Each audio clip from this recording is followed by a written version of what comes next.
Hello, and welcome to Preprints in Motion. This is the only show bringing you the freshest science directly from the hottest new scientists. So join us as we discuss science, preprints, and academia.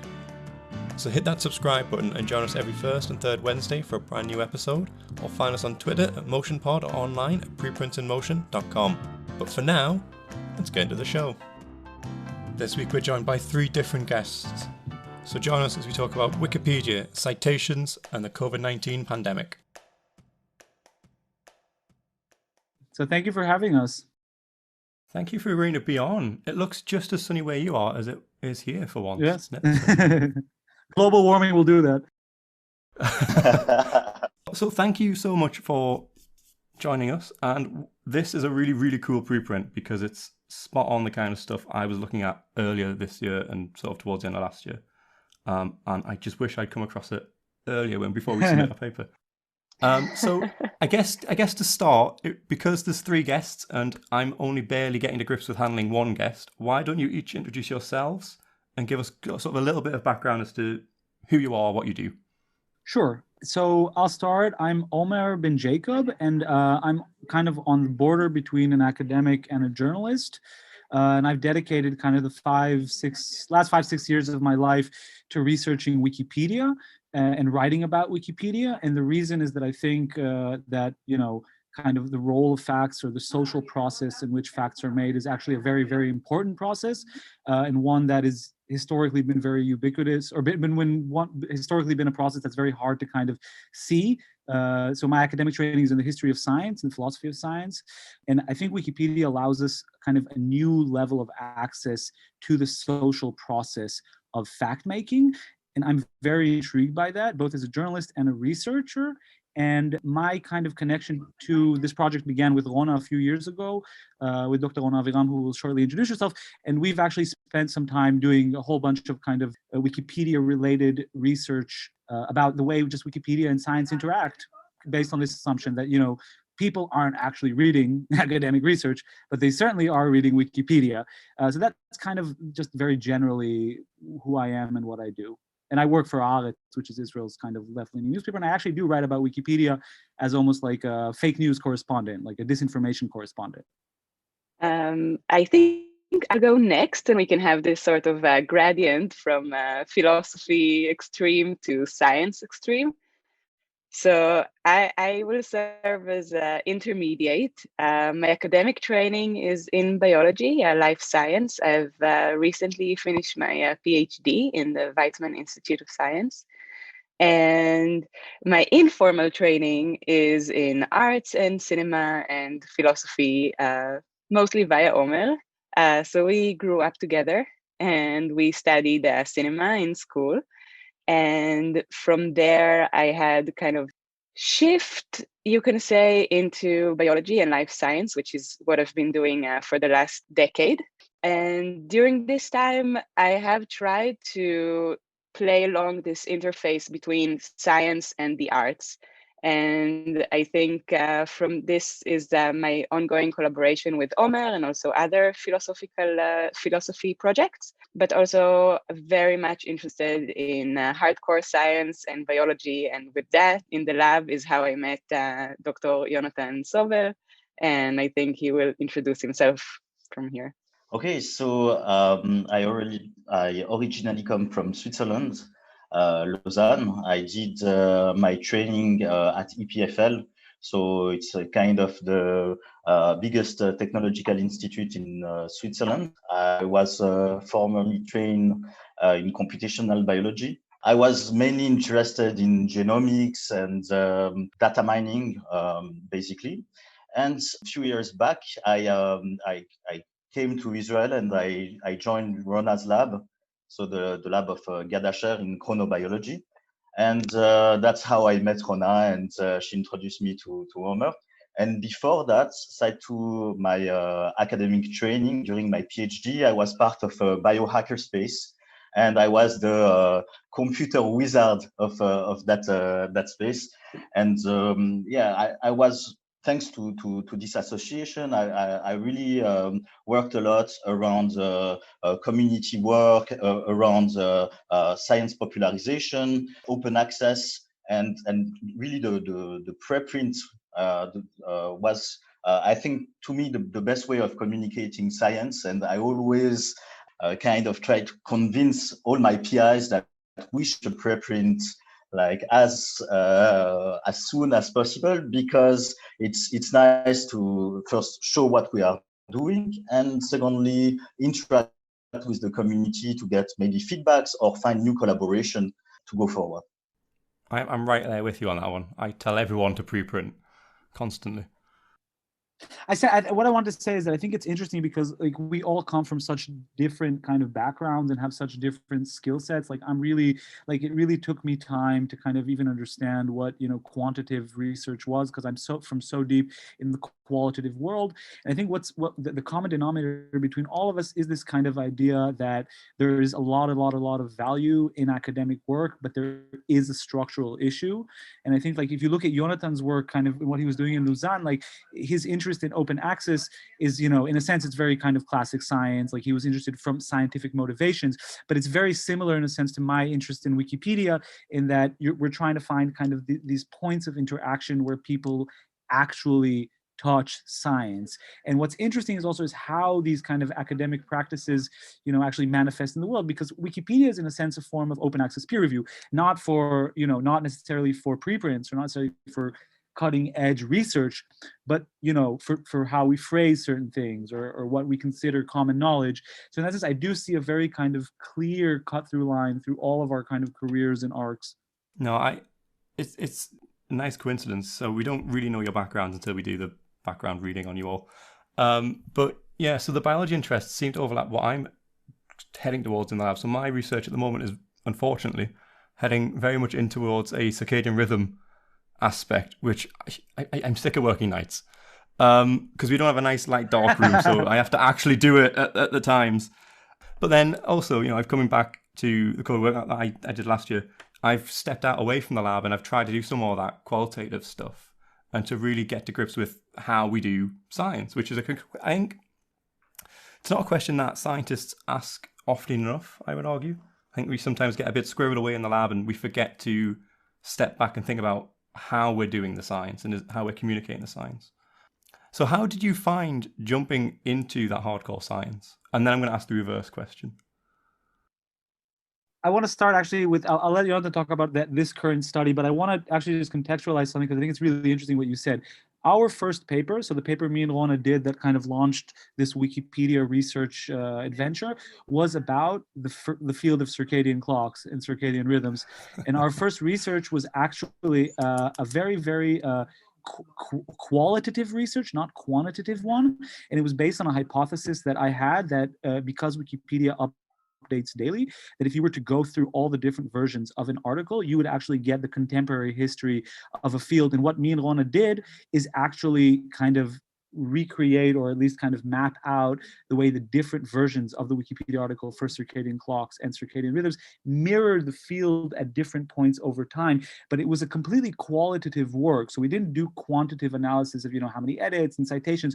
We were just looking at the actual wordings, what papers were cited, where were they cited, what semantic role did a certain paper play at different times. And so it's funny that you say that, because like our actual kind of proof of concept case study was circadian clocks and circadian rhythms, and I heard all about how hard not sleeping is.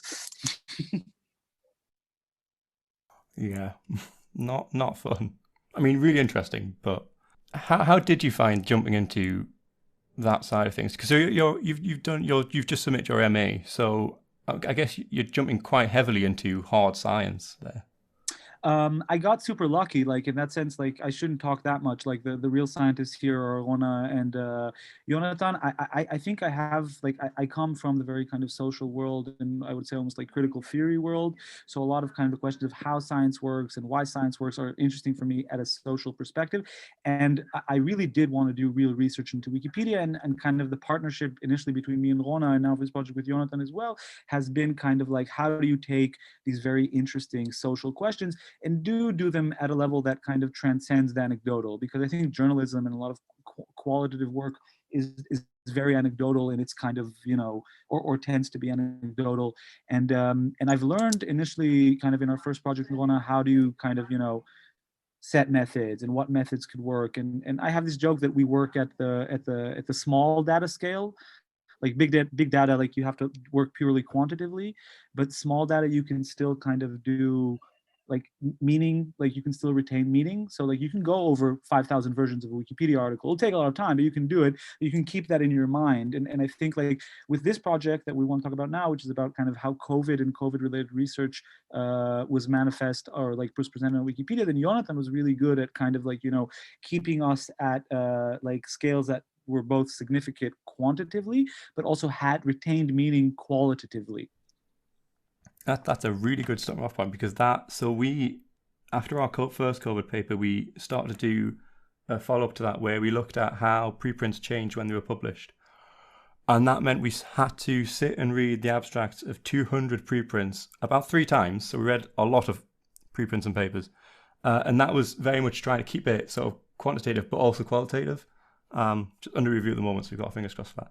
So Jonathan and Rona, how did you find jumping out of science into that less quantitative aspect? Because that's something I enjoyed a lot when I did it, but it is very different, I found. So I believe I'm in a kind of insider-outsider position this whole time. And because of my background in arts and my formal training in science, there's always this kind of back and forth between methodologies and between worldviews. And I think the major challenge here is really finding a place that can be stage for this interface, because especially from the beginning, the circadian rhythms on Wikipedia study, it wasn't really anything, it didn't fall into any category. So that was really hard to see how you approach the question, how you answer the question, how do you send out your message? So where do you find a home for this? What would be the proper stage from this?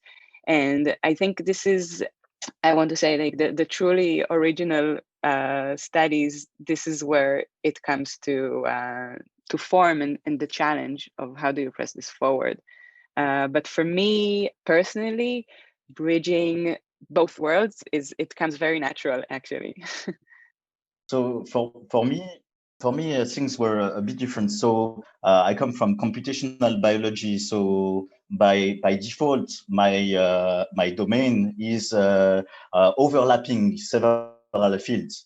I needed to know some notion of biology and at the same time be somewhat good at coding, meaning that I'm really in the middle of both, and I will never be an expert coder nor a real biologist. So that's the the main problem here.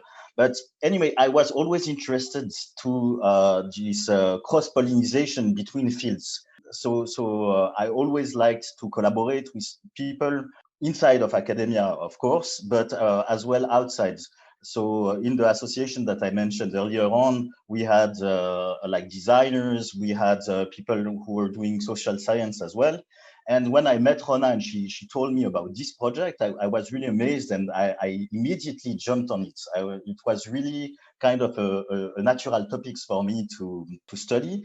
And then there was this kind of opposition between Omer and me, and Rona was the translator, basically. So I come from a really quantitative field. It's really, I'm counting words, I'm matching stuff. That's my main point. And I'm doing like a really large scale data analysis, big data. That's what I'm really digging into in my academic work. And currently it's more medical data, but before it was biology and so on.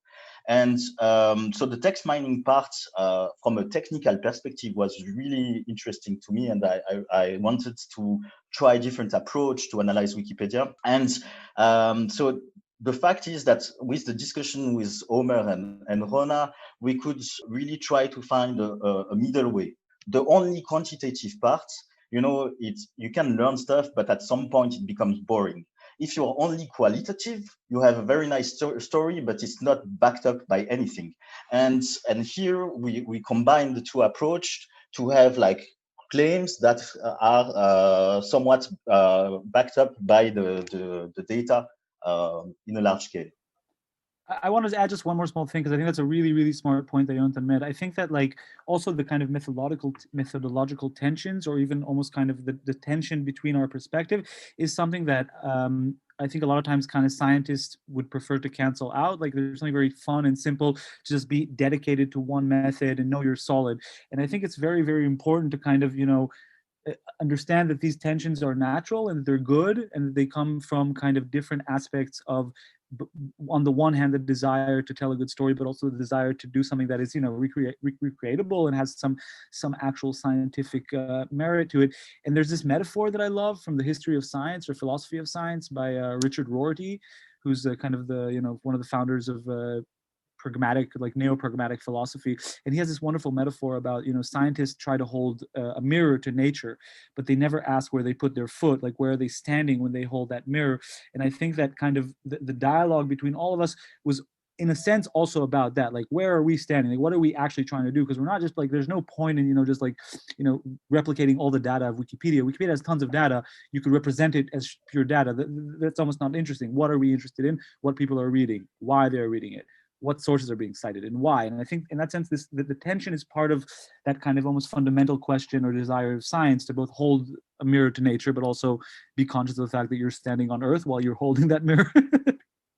And you need that linchpin, right? You need a Rona who can translate and get everyone's points across, and I think that is the secret to a project like this working well, having somebody who can do that. I want to follow up on what was always important for us to find in this project, in the previous project, and in all future projects we're going to do, is to find the story and find what is the narrative that we want to describe here, whether it has to do with COVID on Wikipedia, with circadian clocks on Wikipedia, but it has to do with every basic science project that I take.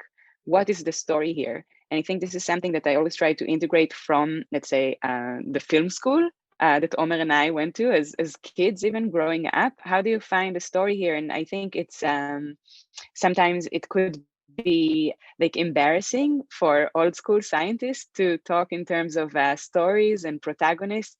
But for me and how I was raised, this is always the key question. And I think I'm personally very proud we managed. That's how I approach my work too. I think good story helps you sell the work, helps you form the work to begin with. So let's get into the story.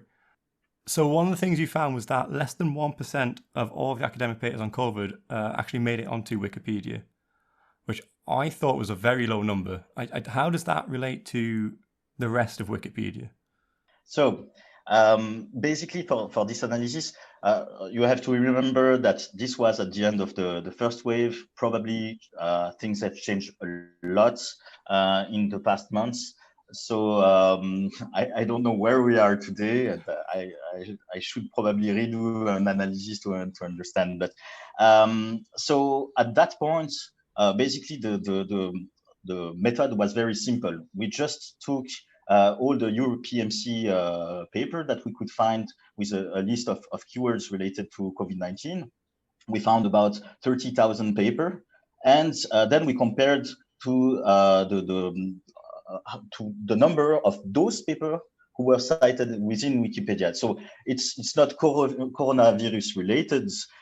It's really specific to COVID-19. So because there are more literature related on coronavirus in Wikipedia, but the ones that were published during the pandemic, basically among those 30,000 papers, only a few of them, like 129, if I remember correctly, were actually cited at that moment. Yeah, so I mean, the first 5 months, I think there were 16,000 preprints and about 30,000 papers. So no, the number of preprints was a bit lower. In April, it was about like 3,000 preprints or something like that, 10% of the 30,000 paper, if I remember well. I want to jump in and say something small. No, go ahead, Ona. No, because I'll just add one small thing. I think the issue of the early phase of the corona is interesting at a number of levels. And in that sense, also part of our motivation. A whole bunch of scientists were stuck at home. This was the reality. Everyone was home, and they were either tweeting about it, or they were putting a bit more effort, and trying to do research or editing Wikipedia or whatever. And I think in that sense, the question of representativity to me seemed almost kind of less interesting in compared to kind of the wider question of just like what was actually happening. Like there was this almost like when we do this lecture about the preprint, about the paper, we talk about this being a perfect storm. You know what I mean? Like this was like everyone was interested in science at this moment. Corona, what is Corona? But there was also kind of like outpouring of scientific like knowledge. And I also talk about things like, I think it was also important to remember that people were on Twitter as well. Like tons of scientific discourse was happening outside or in kind of new media arenas. And some of this was also playing out on Wikipedia, because Wikipedia, though anyone can edit, is not actually that willy-nilly. It's like you can't put anything there. And in that sense, a paper needs to be, you need to get published, for example. It's like Wikipedia openly prefers, in terms of its rules and its style guide, published papers over preprints. So in that sense, just that question of the actual what number of actually published papers may have been actually very low at that time compared to kind of maybe our feeling that there's tons of research and there's tons of stuff happening. One of your figures is a graph of the different sources that are used, and I found it very interesting that the top 4 by quite a big margin were Nature, Science, The Lancet, and the New England Journal of Medicine, which, I mean, they're all, great scientific journals, but if you're a scientist who is in the open access area or promote preprint, basically if you're me, you hate all of those 4 because they are the epitome of bad science communication and sharing.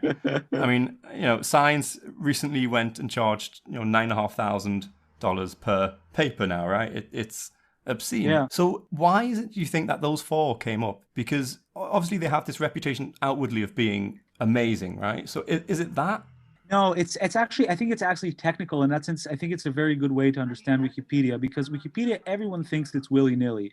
And because of that, what's actually happened over the past 20 years is they've actually adopted, I would say, zealously academic, like almost fanatically academic standards. So Wikipedia not only prefers peer review, it prefers high impact factor peer review. And for research, like for medical stuff, it will actually even demand meta-analysis. So Wikipedia has higher standards than the New York Times and most kind of mainstream media, in the sense that, during Corona, mainstream media, even very important legacy papers, would write about a preprint, while on Wikipedia, a preprint doesn't meet the basic editorial requirement for health or related content.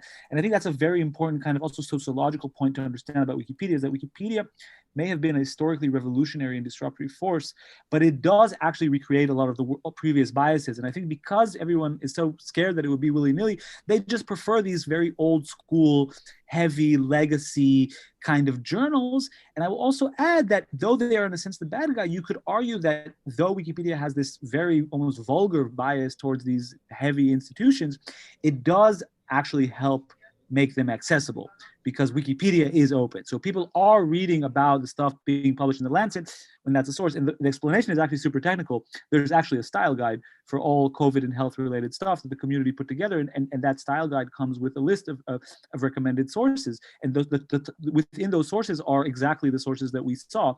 So it's actually a very good example of how Wikipedia managed to maintain these standards collectively. I would say this is a good example of the tension between the qualitative and the quantitative aspects of our research.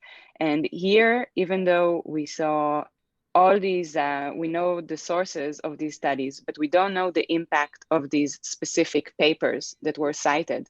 And I think we can learn a lot from the previous example of the circadian clock field, where we could manually look through the reference list of the articles that we inspected, and we can see that these were in fact like the textbook studies in the field, or like actually the papers that everyone know and everyone should know. Maybe we can learn something rather than have a blanket kind of impression and maybe stigma of these journals, and have a more qualitative assessment of the actual papers. It's interesting because I'm not so young that I can't remember when Wikipedia was not great. It was that thing you were growing up in school, you were always told never ever reference Wikipedia, which even at the time I thought was rubbish because I was quite liked it. Whereas now, and we were having this, so the three of us met up with our other PhD friends over the weekend for a little bit of holiday, and we were talking about the podcast. And when we were talking about what we were going to talk to today, one of the things that brought was that actually we do quite often now go to Wikipedia, even as scientists, because it's such a nice little overview. And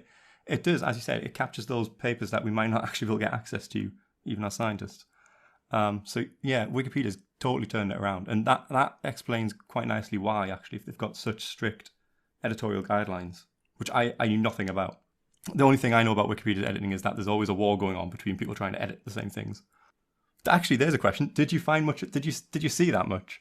I want to add something on the last point before answering your question. So basically, earlier on, this big publisher for the COVID, they tried to help the community by leaving the COVID paper open access. So this was, I think, a really nice push from their side. And somehow I'm not there to defend them. I have as well a lot of problems with paywall and the lack of accessibility of the research. But for the pandemics, they did a really great job by opening this paper. And I think that helps as well Wikipedians to look at those and find the best one. And actually, the fact that there are people always fighting within Wikipedia reach an equilibrium at some point. And basically, you will see some reference that are maybe entering and going out. And at some point, after some discussion, because in Wikipedia, you have the article page, but you have as well talk page. And in this talk page, basically, people will debate over citation or over part of the text. And this will lead after some times to really good quality article in Wikipedia that give, as you said, a very great overview of a specific topic. Did you have access to those chat sides as well? Is that something you could delve into and see how the back and forth goes? Have I asked a question that you're about to do? Yeah, of course. No, of course. I'll say this, that when I kind of, my initial opening about Wikipedia being, in a sense, giving us access to processes that in the past were very kind of concealed, that's what we're talking about. So Wikipedia is like the mother of all open source. You can see everything. You can see every version of anything.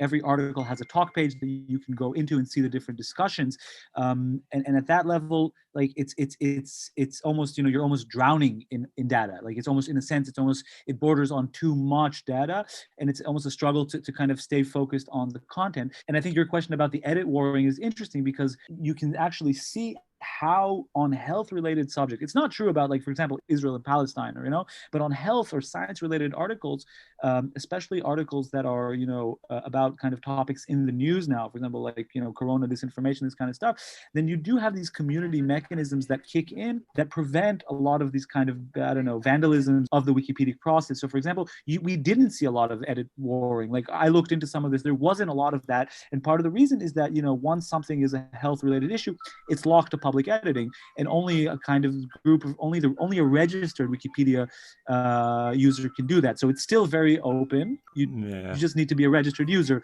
so it's not anonymous anymore. Like the anonymity threshold, like that's an obstacle. So it's very interesting. And like for example, you think about like the whole debate about the origin, which in an early phase of the pandemic was actually a very contentious issue. And at that level, like just Wikipedia's basic rule: do you have a citation? Wikipedia requires a citation for everything. So if your only citation is to some, far crazy conspiratorial website, that doesn't meet the muster. You know what I mean? Like you're not allowed to do that. And once the article is locked, you can't just push that in. You can't just paste that in.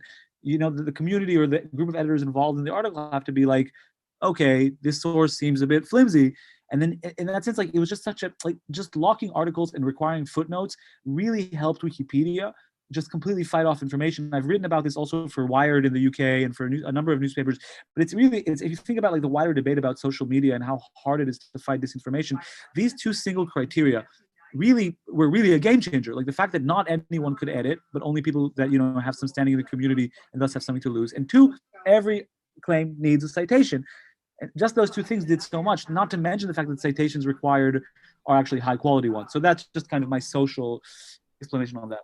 I mean, it sounds a lot like Wikipedia is much better than a lot of news sources I've come across in the pandemic, actually, because news sources tend to have their own kind of bias. Whether even the good left ones have a little bit of a bias, even if I do agree with it all. For sure.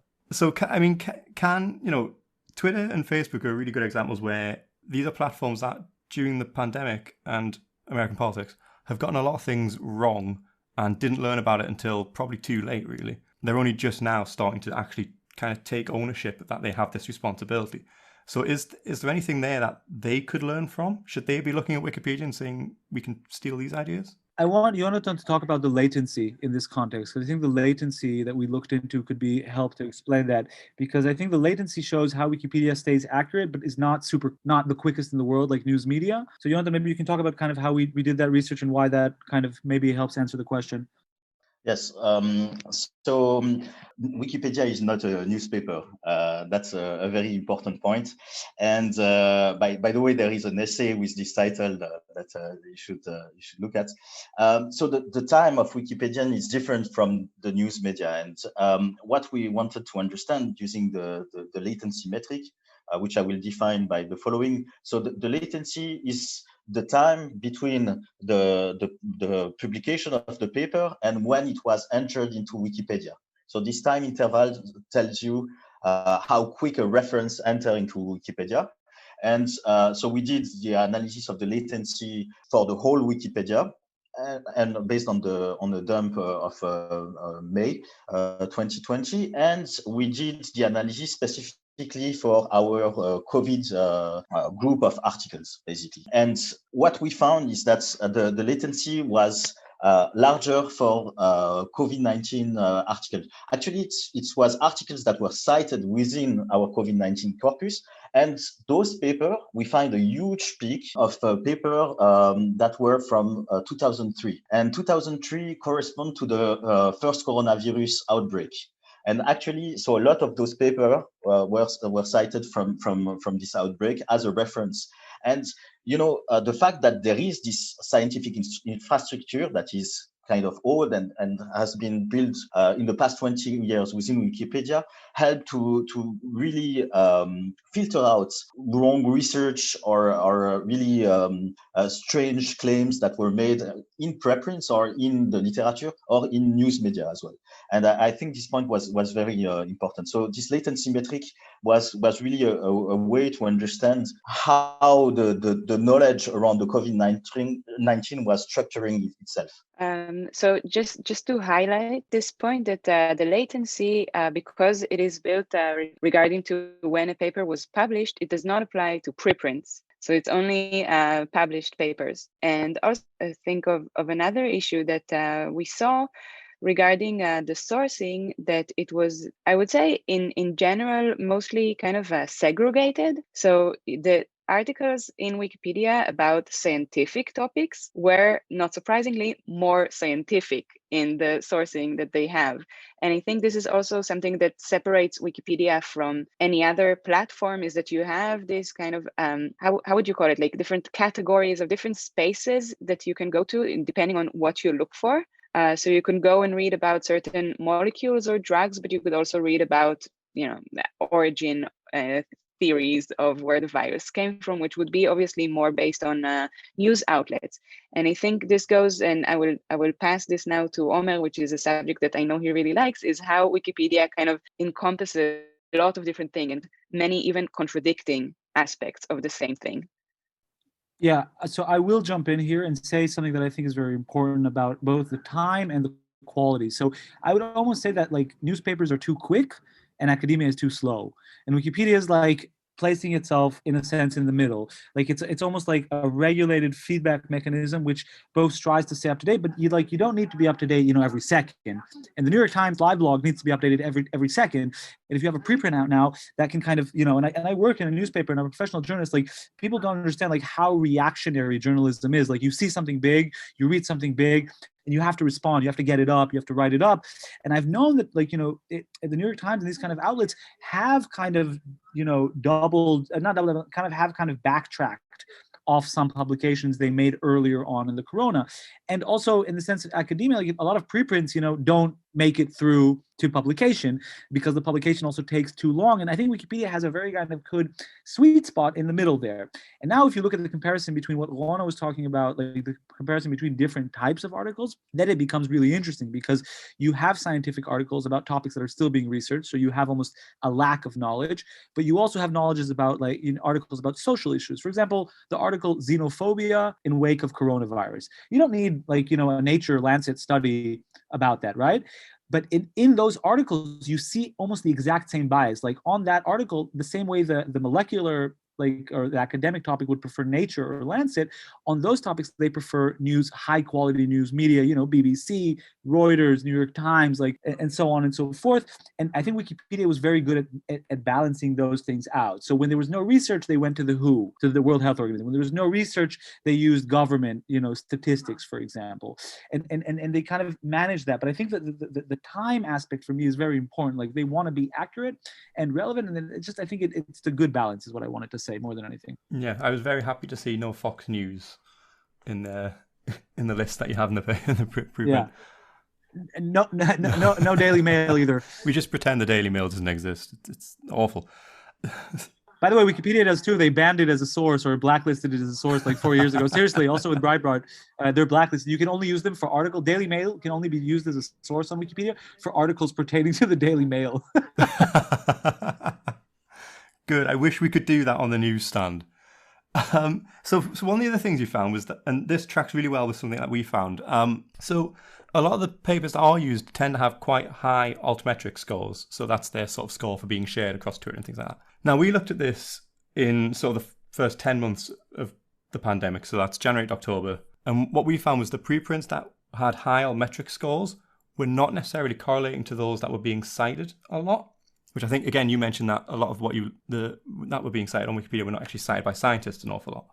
Why do you think there's that discrepancy? Is that the Wikipedia editors are finding these sources through a different route to scientists? Or are scientists maybe prioritizing different things? Because we weren't really sure what an answer was for that.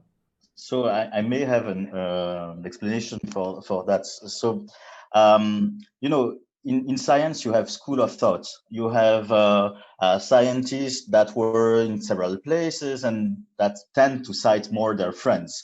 There was like some really interesting research about this school of thought in the past. And I guess that might be the confounder here, because so in science, you will look first at the big shot of your field, and you will tend to cite those papers because you know that they are valuable or somehow, while in the public or in Wikipedians, they don't have this scientific training, they don't know the people, and they tend to cite really what they like the most, or which paper have the most interesting question for them.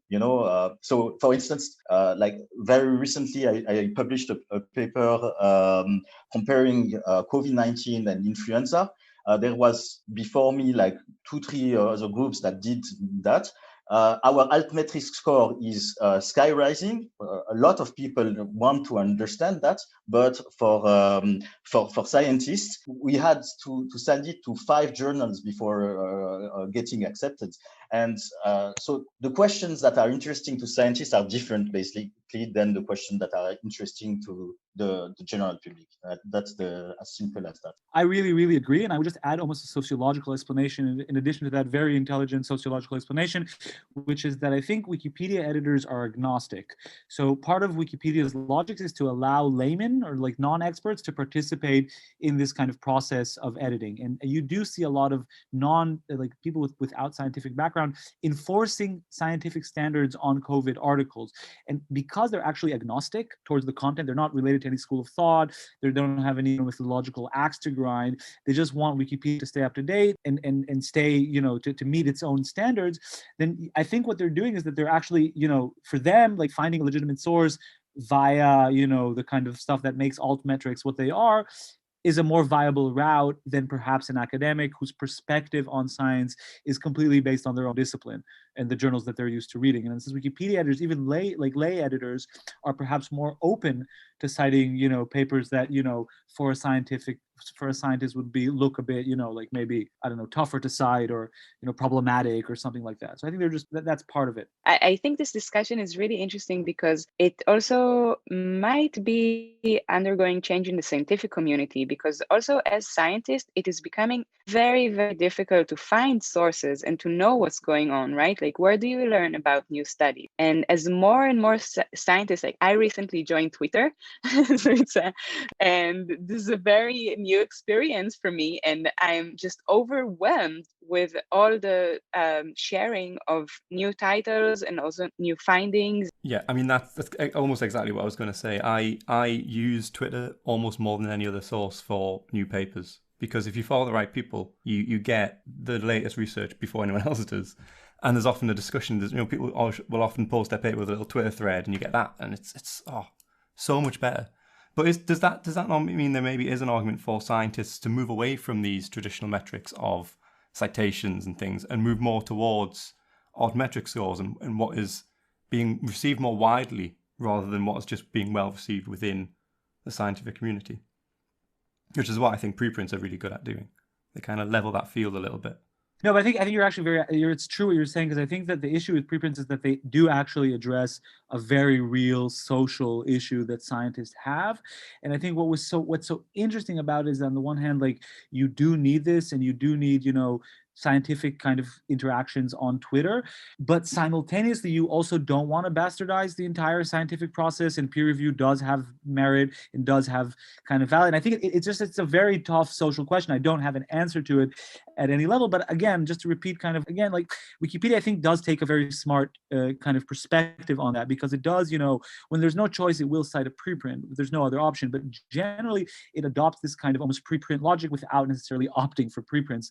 And that was what's so interesting for us, that like we also, Jonathan, at some point looked at the overall number of preprints on Wikipedia, and like the coronavirus articles didn't have more or less, like it was roughly at the same place. I think it's very interesting, because I think it's quite clear that quantitatively there was much more preprints about corona than about a lot of other fields, both because of the timing and kind of everyone being home. And in that sense, I think it's interesting how Wikipedia also kind of addresses the issues that have helped spark the preprint movement, and without necessarily even citing them. Yeah, I mean, this discussion would have been great to have a few months ago, because we had this, right? We were looking at where preprints were first used, and we found that for COVID, in policy documents, preprints were being used for the first time ever. And then we had this data for Wikipedia where there was this low usage, and we just could not explain it. But now we're getting all the explanation. It would have been great for our discussion. So I guess there's a really good aspect to that, right? In that you've got these agnostic editors who are not aligned with any particular, they don't have their own work to promote, I guess. So would you want more scientists getting involved in Wikipedia and kind of updating things and adding that element, or would you not? Because it's a good, as you say, it's a good line between public knowledge and scientific knowledge. Should we be jumping in there? Omer, I just want you to maybe discuss a bit about the history of Wikipedia, and I think the Nupedia is just like the right answer, the most relevant answer to this question. Okay, I wanted you guys to answer, because I always feel like my imposter syndrome acts up, and I'm like, I'm not a scientist, I can't say what scientists should do.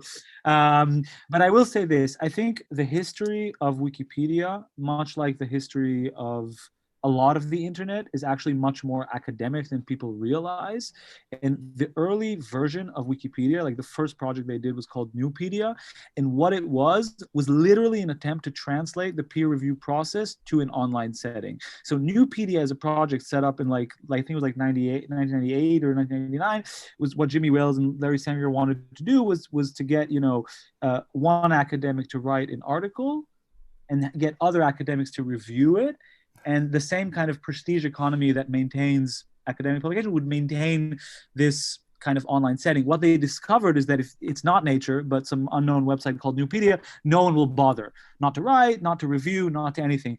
And then they kind of had to create a structural system, or like some technological, and I think it's almost like a social network. They actually had to create a social network that would encourage people to do that review process and create safeguards to make sure that they were doing it well. So for a lot of the Wikipedia stuff, a lot of these kind of like, you asked us, how is it that they cite Lancet so much? It's because there's a policy that someone wrote that said you should opt for Lancet, but that policy was never dictated.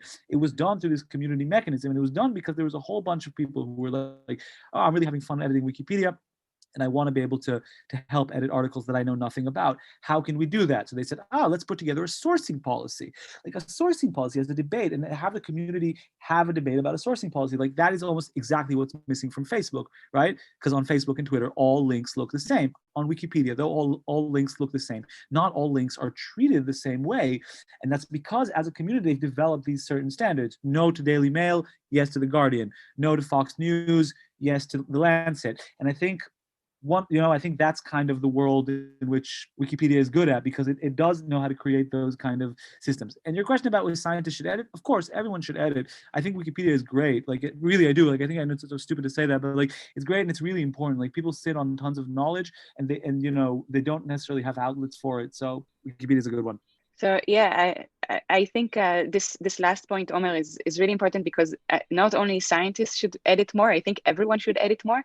And when we did the circadian clock research, we actually saw a number of different kind of types of editors. So we saw scientists editing, but we also saw lay people editing, but also saw, like, one of the most amazing examples that we saw, we did some investigative work, and we found that one of the key editors in these articles was actually a lay person, a woman who had sleeping disorders. And she really invested herself in the literature and the knowledge, and was really an amazing translator, and a person who was beforehand just didn't have a place in this sort of world.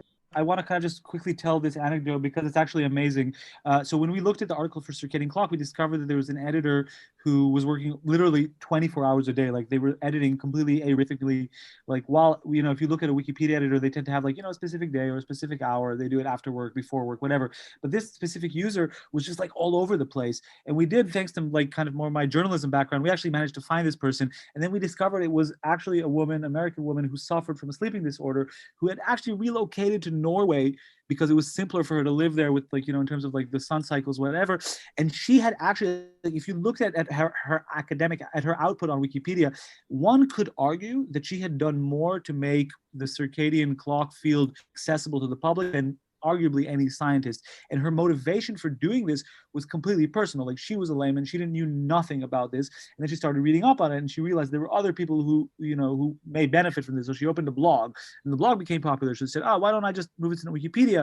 And then you see how she was kind of like, just doing almost the lion's share of the work on Wikipedia, and kind of in the wings were these scientists who would come in and be like, hey, great work, but you kind of misstated this, maybe we can fine tune it. But her personal motivation, her personal interest in making this body of knowledge accessible is what actually kind of sparked the entire process, which we can then think about it as an academic process, because you then have scientists reviewing her. But she was really just like, educating herself. That is a really nice story. I guess within that, it's kind of, some of that is where science seems to be very, very, very slowly heading towards, right? We are starting to now get away from this closed peer review system and making it more transparent. So maybe we should start looking more to Wikipedia and seeing how they've done things to see what we should adopt and how to do it.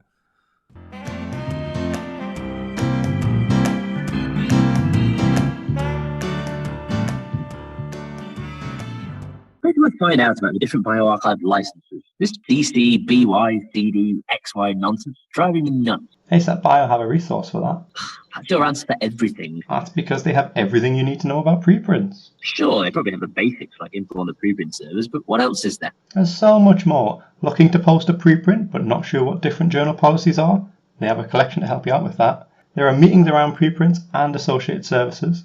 If you want to know how preprint adoption has changed over time, there's even a page on that. And COVID?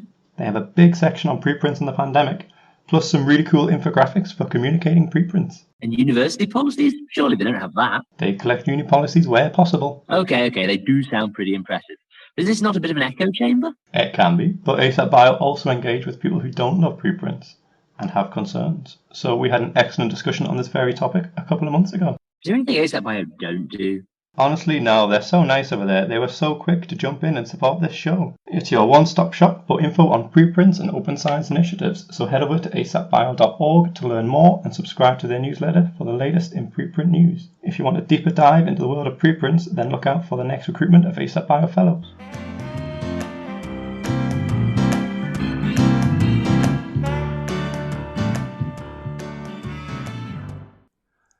So, just a bit more about preprints generally. So your preprint has, when I last looked, I think it had undergone 3 versions. I don't know if you've updated it since then as well, but that's one of the benefits, I guess, of preprints is you can update your work. It's what we did as well. Why did you update it, and how did it change during those revisions? I just wanted to say that this project was done kind of really off the books, just us Zooming while in quarantine or lockdown. And it had lacked for a long time a lot of the practices that we normally partake in when we do research in the lab. So there's not much, you don't give seminars, there's no group meeting. We really just discussed it amongst ourselves. And when we had the first version of the preprint, we decided to upload it and share it with people that we trust and people that we value their opinion, but also just with everyone. So we shared it on Twitter and via email in any form that we managed. And then after we received comments, then we did the first update. And I'll also just add very shortly that I think for us, like, for me specifically also, like, there's something so hard about kind of making peace with, the version that exists. And like when we kind of published the initial preprint, we did actually get very, very, very, very important feedback, which to me seemed, and also to Jonathan, I think was like, stuff that we felt we had actually missed and did want to kind of readdress. And, because it's about Wikipedia, it just made such perfect sense for us to, just keep updating and kind of revisiting, to kind of just take full advantage of this media. I would almost say, like, it's almost just a media is the message kind of thing. Like academic publishing is so hard because it's actually print, or ends up being print, and then like you really can't do anything. And Wikipedia teaches us that knowledge is always an accumulative process. So in that sense, like it was just like almost like to me it's almost like the media requires us to go through with it. Yeah. So are you submitting this to a journal, or are you just going to keep updating it on bioRxiv? Maybe Jonathan wants to talk to this, but I think we can admit that we've actually already submitted this and we are awaiting review results. Yes. So basically, we had a few ideas for journals, but now we are in review in Giga Science. So we wanted our paper to be in an open access journal, obviously, and we wanted as well a journal that is well peer reviewed, which has a good reputation, which really works towards open access. And as I did a lot of coding for that paper, I tried to develop a package to explore Wikipedia history.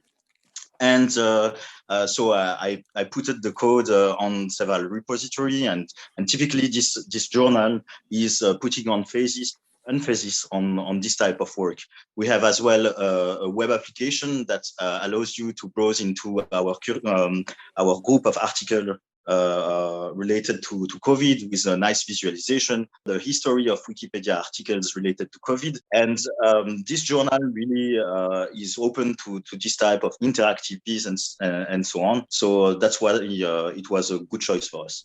There's so much transparency and openness with this project. I love it. It's so good. So I guess as a group of people who are quite different areas, this will be my last question. Is there anything we can do to do our jobs better as scientists?